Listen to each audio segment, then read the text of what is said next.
Makasikan'iny fa nifarana ny Kyotoandro kosa rehefa naharitra atelona ilay filankevi-pirenen'ny ray aman-dreny ara-drazana eto Madagasikara teny Andriamasera teny amin'ny Notre-Dame de Sinakla teny Ambohipo no nizoran'izany rehetra izany tafapetraka ary nandritra io fotoana io nirafitra no manana ny feonam-be nasionaly ny ray aman-dreny ara-drazana Fandriamanarivo Marc Antoine amin'ny sariny Tsirako Torson.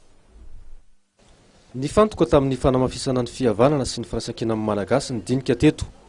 Ny fanaiky ireo mpizaika nahitana ny solotenan'ny ray aman-dreny ara-drazana avy amin'ny lafy valon'ny nosy fa amafisina ny fandraisana anjaran'izy ireo amin'ny raharaham-pirenena. Voaresaka manokana amin'izany ny fampihavana-pirenena sy ny fanomanana ny feonam-be-pirenen'ny ray aman-dreny ara-drazana. Ny tanjona dia ny ahafahan'ny ray aman-dreny ara-drazana mandray andraikitra amin'ny raharaham-pirenena.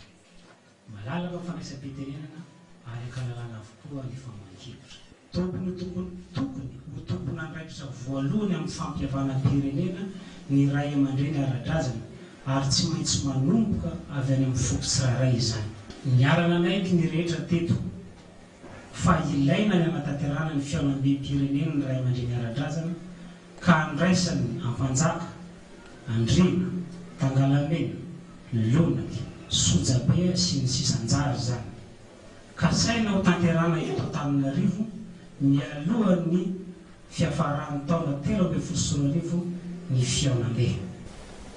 Teraka nandritra ity filankevi-pirenena ity ihany koa ny fikambanan'ny zanaky ny faritany enina antsoina hoe G6 raha toa ka ny G5 izay nivondronan'ny zanaky ny faritany 5 ihany no nisy hatramin'izay.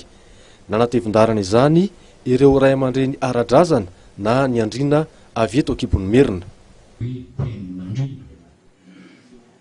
Zavatra lehibe mihitsy no mitranga teto tamin'ny telo andro izay ary ny tenako aza dia mahalala ny fandehan'ny raharaha rehetra moa teto amin'ity tanàna ity sy eran'i Madagasikara lehibe ny fahitana zao fihaonan'ny andrina sy mpanjaka sojabe tangalamena ito zao izay efa natao mba nahita ihany ny tena ny efa taona dimpony fa sahirana mihitsy zava-dehibe zao ka dia izay no ataoko hoe zavatra lehibe teny amaranako azy dia hoy aho hoe raha nandrina natao teto tenin'andrina tokony natao aminay izany a dia mila velorana ny fitazonana ny teny ka izay tenin'ny mena tenin'ny fanomezana tenin'ny fampiarahana dia tazonina ary mekeny izay ny mahandrina ny andrina tompoko. Taorian'ny 3 andro nivoriana dia mbola nasain'ireo ray aman-dreny ara-drazana na ny andrina avy eto Akibon'ny Merina izay mpampiatran'ny dinika mba hitsidika ireo toerana manatantara ito Merina ny solotenan'ny mpanjaka, ny andrina, sojabe, tangalamena ary ray aman-dreny ara-drazana avy amin'ny lafy valon'ny nosy nanatrika ity filan-kevitra tety Ambohipo ity.